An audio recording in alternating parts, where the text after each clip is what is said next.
Hello, I'm Rod Dreher. I'm here with Metropolitan Hilarion to talk about big news from the Catholic Church and from the Church of the West in general. Pope Francis, in recent days, has issued a document giving permission to Catholic priests, individual priests, to grant blessings to same-sex couples in churches. Now, the document was very long, and he gave conditions under which the blessings can and cannot happen. For example, he said they must not give any indication that the Church approves of same-sex marriage. They must not happen within a liturgical setting, and so on. This has allowed defenders of Pope Francis to say he hasn't changed the teaching of the Church. He is just practicing a kind of economia, a pastoral consideration to make gays and lesbians feel more welcome in the Church. Others, critics within the Catholic Church, have said, no, this is a trap.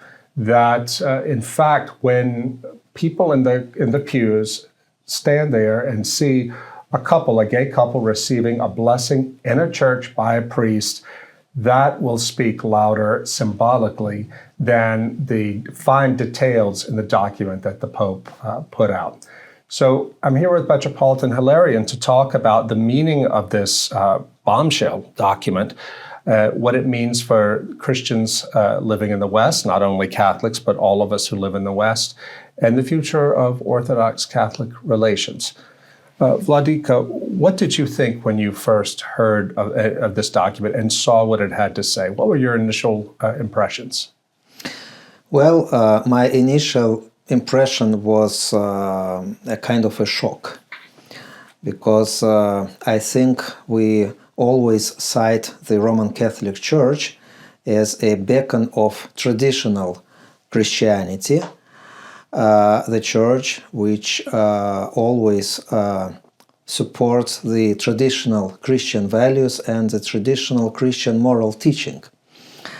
In spite of the fact that from many different angles it is attacked for this traditionalism, for this supposed stubbornness, especially from various Protestant communities.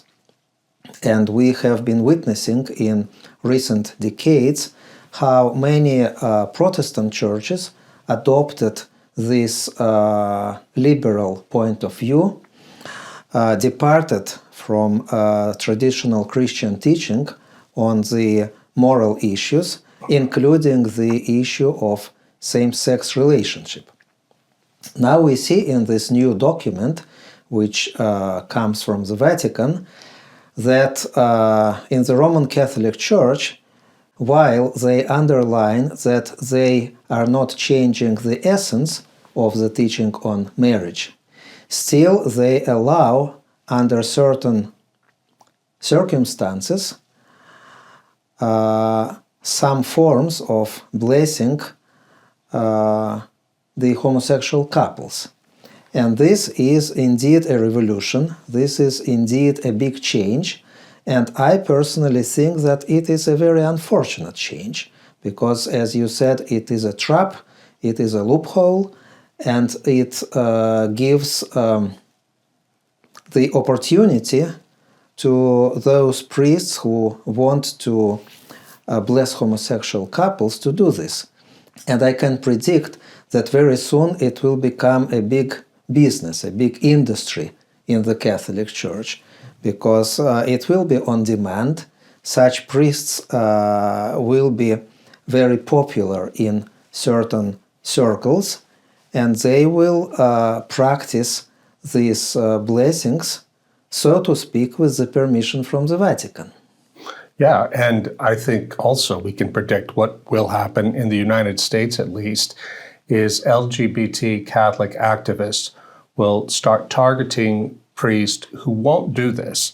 They will ask them for a blessing, the priest won't give it, then these activists will go to the media and say, aha, this bigot priest thinks he's more Catholic than the Pope, and suddenly this priest will become mocked, persecuted in his local area for not bowing to this new theology. It's a terrible thing the Pope has done to these traditional priests, I think. I remember some 25 years ago when I was a member of the drafting group for the basic social concept of the Russian Orthodox Church. We discussed this issue, and we discussed, of course, not the issue of the blessing of the homosexual couples, because it was not even under consideration, but the question was how the Church should be treating these people. What can we do for them? And at some point in this discussion, someone proposed that we should say that these people should be treated with condescension, with economia, precisely as you said now. But then, after a very long discussion, it was decided that we should say that these people should be treated with pastoral responsibility. And this is about as much as we can say.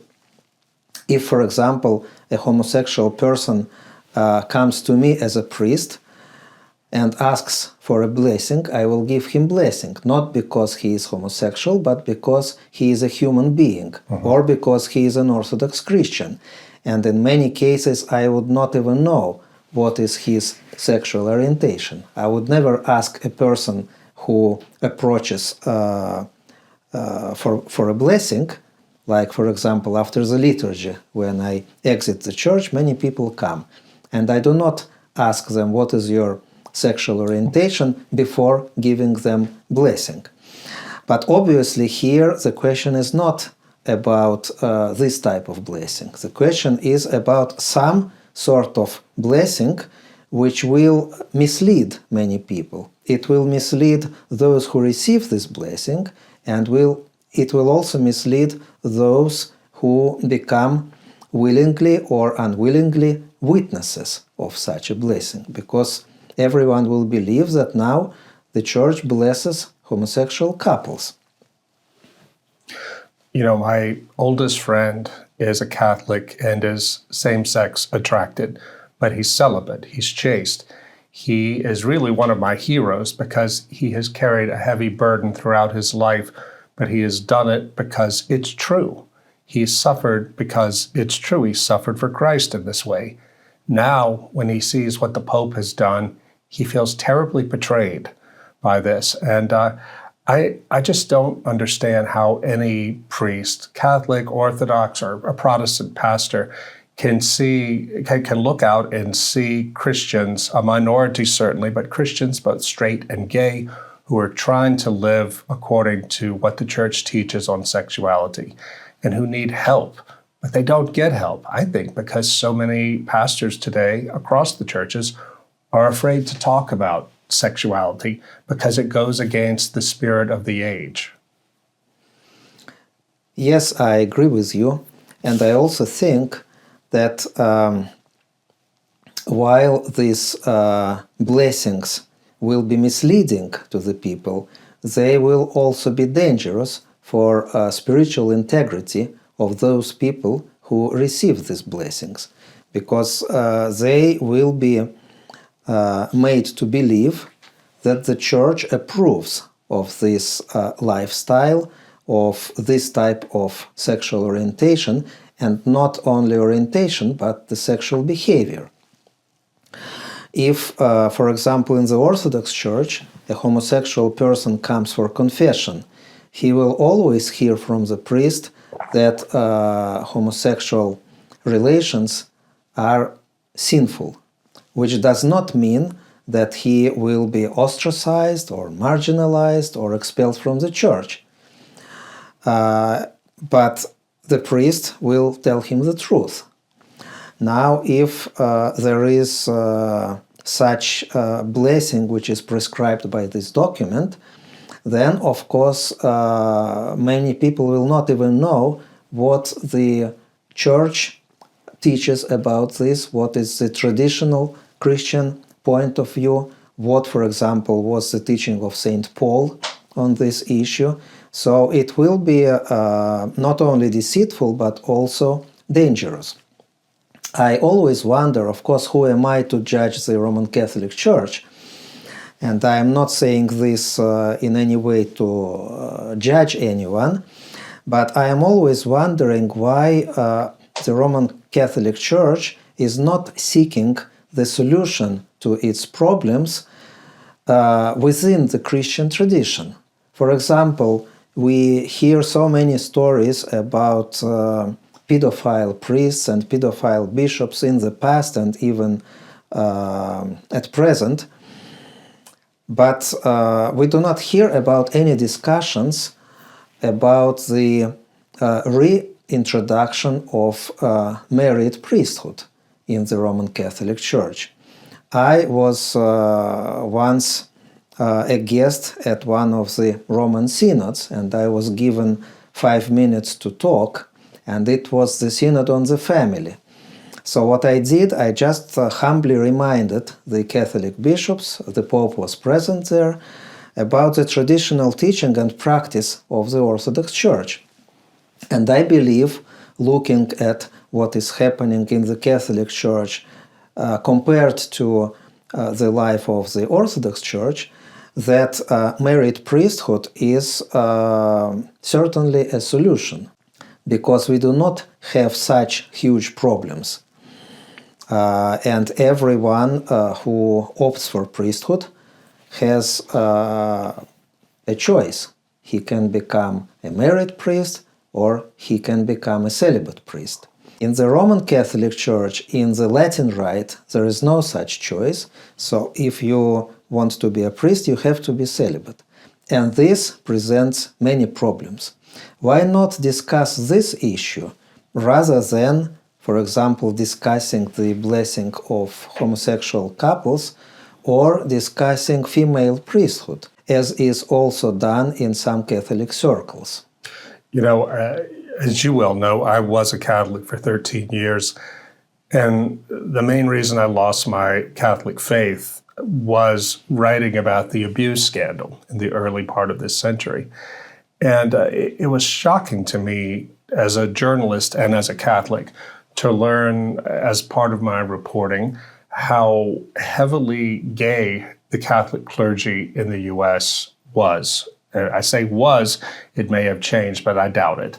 And I even talked to 2 liberal Catholics, one a sociologist and one a priest, who said that they would not recommend that gay men come into the Catholic Church. This was in 2002, because they said there were so many networks of predatory homosexuals set up in the seminaries that if a young gay Catholic wants to be faithful and celibate, he will be attacked constantly. And if he falls even one time, he's totally compromised. The network protects itself.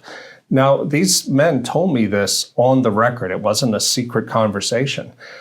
And yet, we also saw, I should say, in 2004, I think it was, there was an independent study done, commissioned by the Catholic bishops, by an independent academic source, to study the nature of the abuse scandal. They found that something like 85% of all the cases of abuse that they could prove were of men, male priests, having sex with sexually mature boys. In other words, not true pedophilia, but something else. With all of that said, and we couldn't really talk about it in the media because as someone who was in the media, I knew the media did not want to face that issue. With all that said, how is it that 20 years later, after this catastrophe, now we have a pope blessing homosexuality or wishing to bless it in some way, some effective way, as opposed to having cleaned the thing up? It's breathtaking to me, the level of corruption that we see here and an unwillingness to deal with the issue that's right in front of you. I mean, why is this such a big deal? Why is sexuality, and especially homosexuality, such a big deal with all of the churches in the West that they will even destroy themselves, as the Anglican Church has done, as the Methodist Church in the United States is doing, and on and on and on? As I was reading this document, I was wondering how it is going to look in practice. Because, for example, it is said that obviously the priest should never equate these blessings with the rite of marriage.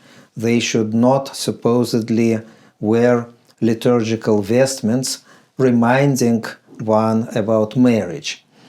It should not be connected with the civil ceremony of approving same-sex marriage, and so on and so forth. So there are many provisions, there are many qualifications, but still it says that it can be done in the church, it can be done during a pilgrimage to a certain shrine. For example, you can imagine these gay priests or pro-LGBT priests blessing people of same-sex orientation or same-sex unions in Fatima or in Lourdes or in some other sacred place. And even if it is not done in a solemn liturgical way, still, I mean, how it would be possible to do something round the corner which you cannot do here? You know, that one of my favorite thinkers is a secular Jew named Philip Rieff. He died in 2006, I think. He wrote a famous book in the 1960s called The Triumph of the Therapeutic, in which he, a secular Jew, predicted the collapse of the Christian churches in the West around sexuality.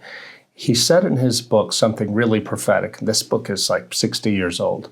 He said that for historical reasons and cultural reasons, sexual continence, the ability to control your sexuality, was always part of the Christian teaching.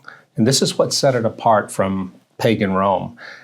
Rieff said in the 60s that this has not held, and that pastors, priests, were telling themselves that everything is fine, but in fact it's not fine, that the sexual revolution was going to destroy the church.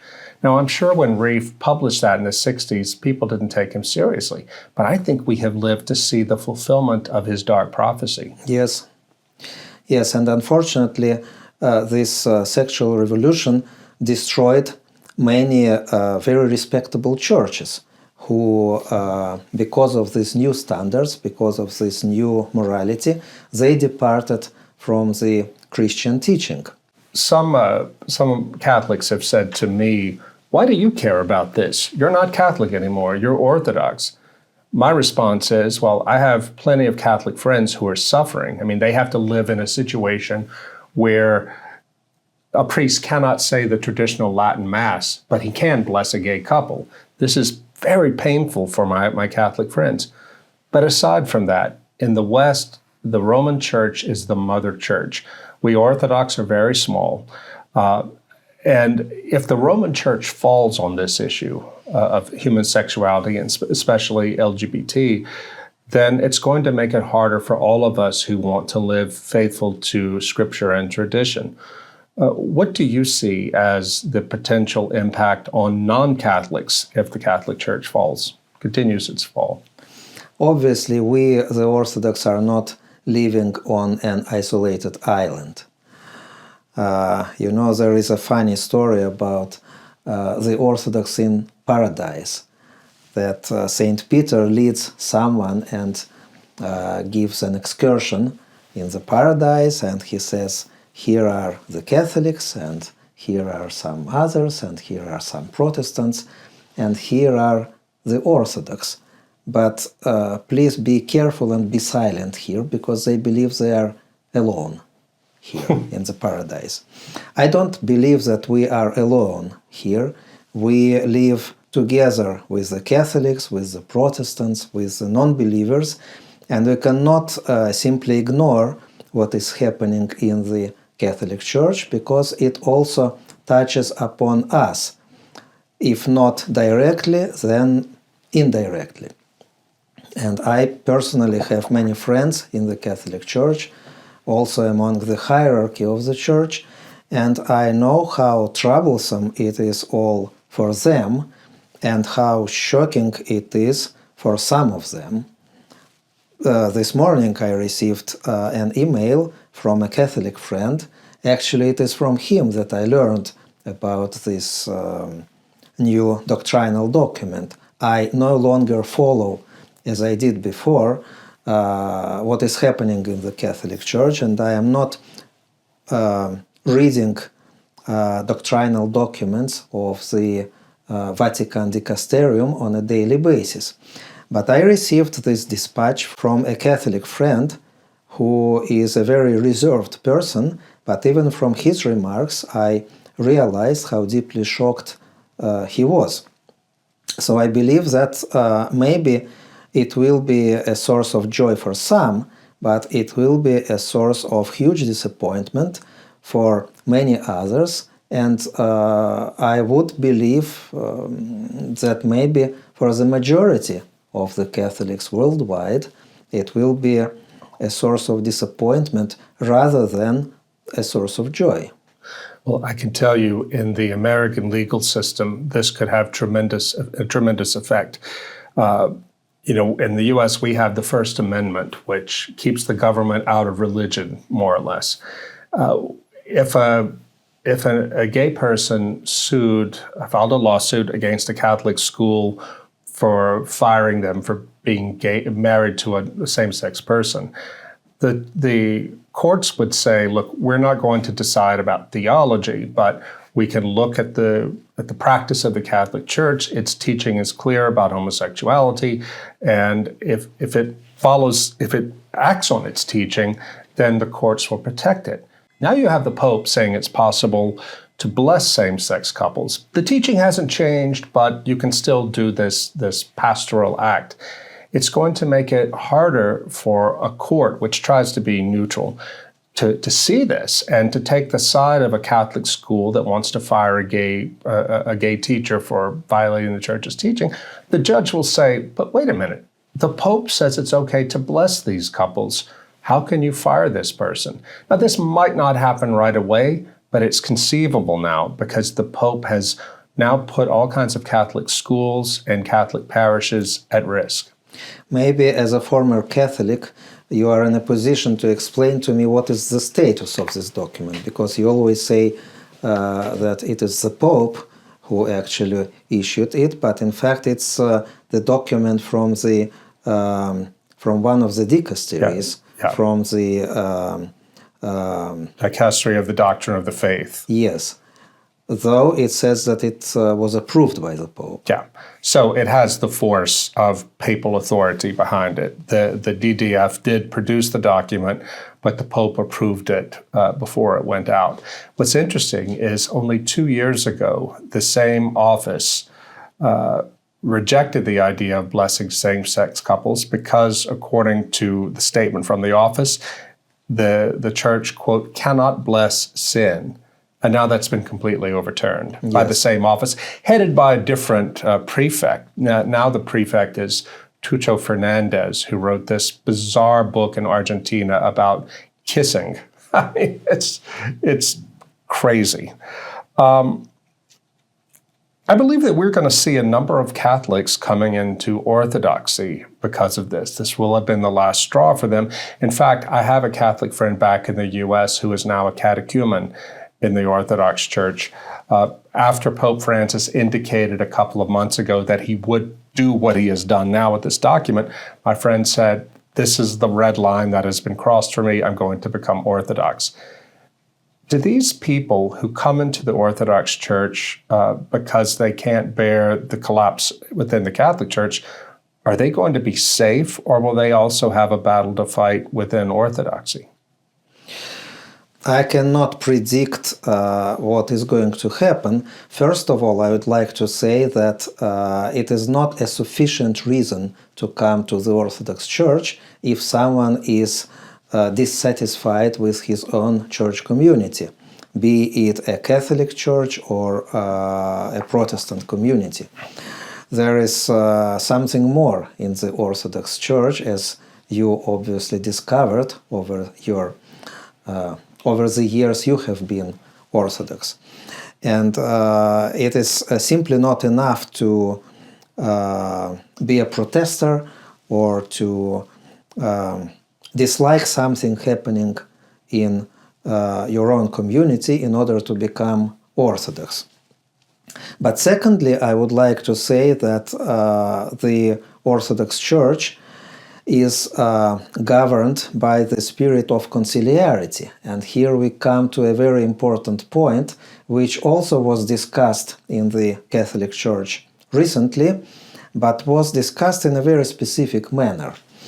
In the Orthodox Church, the guardian of the faith is believed to be the people of God.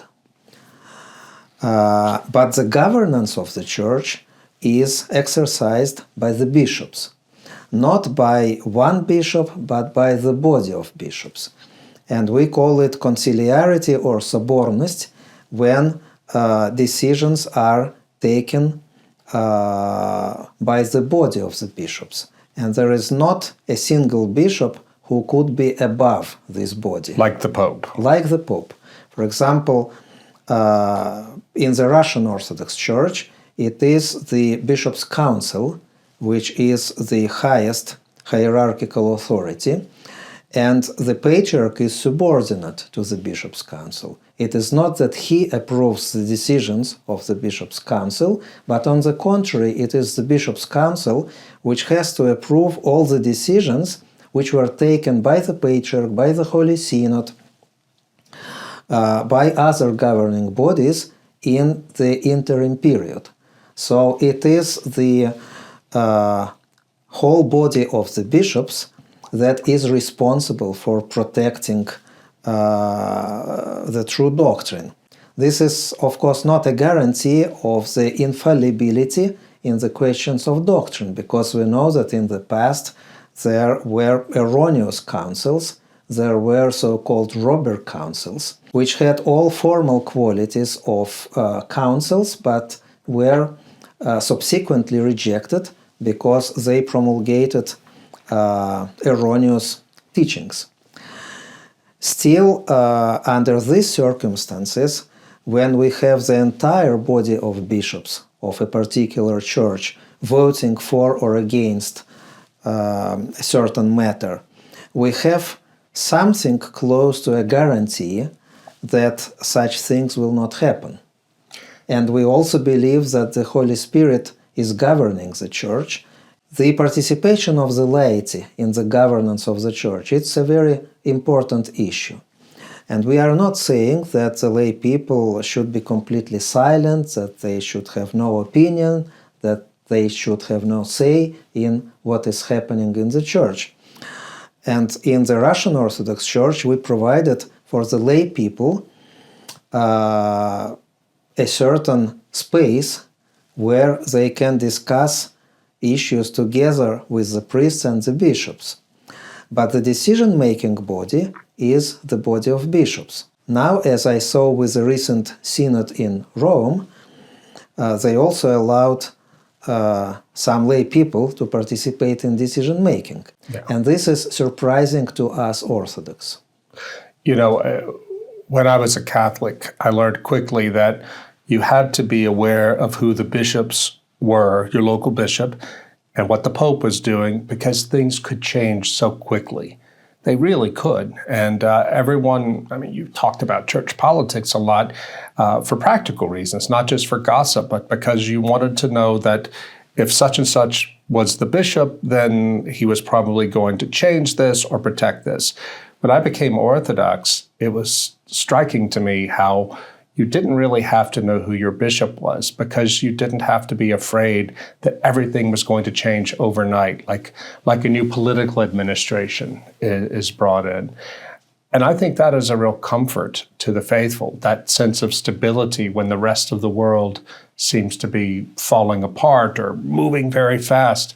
It doesn't happen that way in the Orthodox Church. Having said what I said about the Russian Orthodox Church, I cannot guarantee that something will not happen in other Orthodox churches. We're talking, I think, about Archbishop Elpidophoros, the Greek Orthodox Archbishop in North America, who has distinguished himself in the past couple of years he's been in power there for being very progressive. There are elements within the Orthodox Church in the U.S., the Greeks in particular, to try to push pro-LGBT policies. They haven't gotten very far yet, but they're very well funded. They're around Fordham University in New York, funded by private NGOs. And they have at least an audience within academia. This was striking to me as an Orthodox Christian to see Elpidophoros take these stances, and he even caused a scandal by baptizing the baby of a gay male couple. Is this something we have to worry about in Orthodoxy, or could this end up being an issue of conflict between and among the Orthodox churches? Unfortunately, there is already a conflict among the Orthodox churches, and as you know, we in the Russian Orthodox Church are no longer in communion with the Church of Constantinople. This decision was taken because of the actions of Patriarch Bartholomew in Ukraine, but I can also see that the longer we remain disunited, the more difficult it will be to restore unity afterwards, because there will be processes happening in the churches in which the other churches will have no say, and maybe even their reactions will not be heard. And this is a dangerous situation. For example, I was a member of the Roman Catholic Orthodox Theological Dialogue for many years, and there were some ideas advanced in this dialogue which for me were unacceptable. And I was always speaking against introducing such ideas in the official documents of this dialogue. But since we left this dialogue, these ideas gradually crept into these documents. And now, for example, in the unlikely event that the Russian Church returns to the official dialogue between the Orthodox Church and the Catholic Church, what are we going to do with all these ideas which are already in there? Yeah, you gave a speech in London years ago to the Anglicans talking about how they're moving toward very progressive doctrinal stances on homosexuality, created an impossible obstacle between Orthodox Anglican dialogue. Can you talk a little bit about that and how your insights there apply to what's happening now with the Roman Church? Well, in some way it was an unfortunate occasion, because I was invited by the then Archbishop of Canterbury, Rowan Williams, whom I deeply respect and admire as a scholar and as a human person. I was invited to a dinner, and it was a solemn dinner of the Nicean Club, and somehow I miscalculated what is going to happen, because I prepared a speech in which I listed all major points of disagreement between our church and the Church of England, including these issues which you are now talking about. The text was prepared beforehand. I started to deliver it, and as I was delivering it, I realized more and more how inappropriate it was to deliver such speech in such festive and cozy atmosphere of a friendly dinner. So I still feel sorry about the fact that this speech was delivered on that particular occasion, and that presumably by doing this I offended the hosts. But of course what I said in essence was exactly what I was going to say to the Anglican Church, to my Anglican brothers and sisters, and even if it would not have been said on that occasion, I would have found another occasion to say this, and I subsequently found better occasions to express the same positions. So do you think that that what Francis has done, what the Vatican has done with this new document, can we say that it puts an end to the possibility of any sort of reunion between Rome and the Orthodox churches? Or is that going too far? I think, realistically speaking, we should not hope for any reunion between the Catholics and the Orthodox. We can modestly hope for some sort of better understanding, better mutual understanding. But of course, such steps, they certainly are not going to bring us any closer. On the contrary, they will create new dividing lines, new problems, and it will be more difficult to engage in a fruitful dialogue after such statements have been made. Last question. If a gay man or woman comes to your church and says to you, I struggle with same-sex attraction, I want to learn how to live faithfully as a Christian, how can you help me? What would you say to them as a pastor? Well, I have a certain experience of speaking and working with people who have homosexual inclinations, but who are struggling with them, as your friend does, and who are conquering their passions, and who either live celibate life or even are married people in a normal way. And I know that they continue to struggle with their inclinations and with their orientation, yet for them it is a matter of principle and it is a matter of choice. And as Christians, they believe that they made a right choice of not pursuing this sexual orientation which they acquire at some point. There is, by the way, a huge discussion about whether the homosexual orientation is something which comes from birth or is something which is acquired. And I think the dominant view nowadays that it is something almost inherited. I personally believe that it can only be acquired, but it can be acquired at a very early stage, maybe at the age of 3 or at the age of 5, because of various circumstances. And now, in many Western countries, the system of education of children is directed at encouraging these inclinations rather than responsibly working with them.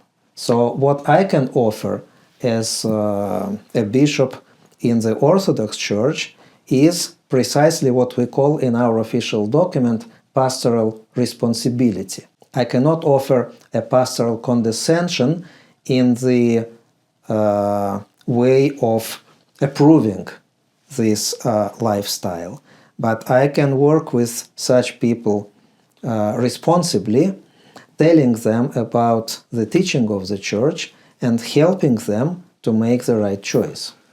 I can end by this, by saying how the Orthodox Church and the Orthodox path has helped me as a heterosexual Christian learn to live with my own passions. You know, I'm a divorced man. I had a very difficult marriage the last 10 years, and I had to learn to struggle with the normal passions that any person has as a heterosexual. But the standard is the same for all of us, purity. And within Orthodoxy, I found that this sensibility, this ethos within the Church, that every one of us, straight, gay, old, young, whatever, we all come to the Church bearing our passions, and we're all in a struggle to overcome our passions with God's help. And for me, I felt that even though you don't talk about, that you're struggling with chastity or whatever, you don't talk about that, nevertheless, there is a sense that you are in a community that is walking in the same way, and we're there to help each other overcome our passions. You don't have, as you do in so many Western churches, Catholic and Protestant, the idea that the pastor and the priest is there to make you feel good about your own sinfulness or to bless your sin. And to me, as a Christian who has passions about eating and all the normal passions, this has been a great blessing. And I don't see myself as that much different from my gay brothers and sisters who are struggling with different passions, but we're all struggling with the same passions. And we all confess to the Lord, and we all depend on him for healing and grace. And I think that is one of the great gifts that Orthodoxy has to offer to the West. We are a therapeutic church in a different sense than so many Western churches are. I remember talking to an Orthodox priest, pastor I had at one point. He said, people come to the church as a hospital, but some come to the church wanting me as the priest to give them a sort of an opioid pill to mask the pain, but they don't want to deal with the pain. I tell them, as an Orthodox priest, I can give you the medicine you need, but you're going to require surgery, spiritual surgery, and that might hurt for a while, but you will ultimately get well. You won't mask the pain, you'll deal with it. When my priest told me that, I said, thank you, Father. You've just explained to me why I have finally found help in dealing with my own passions as an Orthodox Christian that I didn't find before. Yes. I also want to finish our conversation somewhat in a major key by saying that today is the feast of St. Nicholas, according to the old Orthodox calendar, and I am wearing today this encolpion, this panagia, with his icon. Also because several years ago, on this very day, I was in Italy, in Bari. I led the celebration of the Divine Liturgy at the tomb of St. Nicholas. It was a very solemn occasion. There were thousands of people who flew from Russia and from other countries, but mostly from Russia. The small airport in Bari was full of charter airplanes. And it was a very beautiful occasion, and even a more beautiful occasion was the translation of the relics of St. Nicholas from Bari to Moscow and St. Petersburg, and it happened that I was somewhat instrumental in this translation because I was discussing this issue first of all with Pope Francis, then with the Archbishop of Bari. Then I actually went together with some friends who provided the jet to get this part of relics, and I brought it to Moscow, and it was a very solemn occasion. I very much hope that in our relations with the Roman Catholic Church there will be more such occasions and less occasions of the sort that we discussed today. You like Francis. You've known him. You met him when he came to Budapest earlier. What's that like? I very much like him as a person. He is very intelligent. He is humble. He is a spiritual man. And I met him at private audiences at least 12 times. And every time it was a very deep discussion which touched upon very important issues. I look forward to some meetings in the future. Thanks, Vladika, and thank you for listening. I'm Rod Dreher.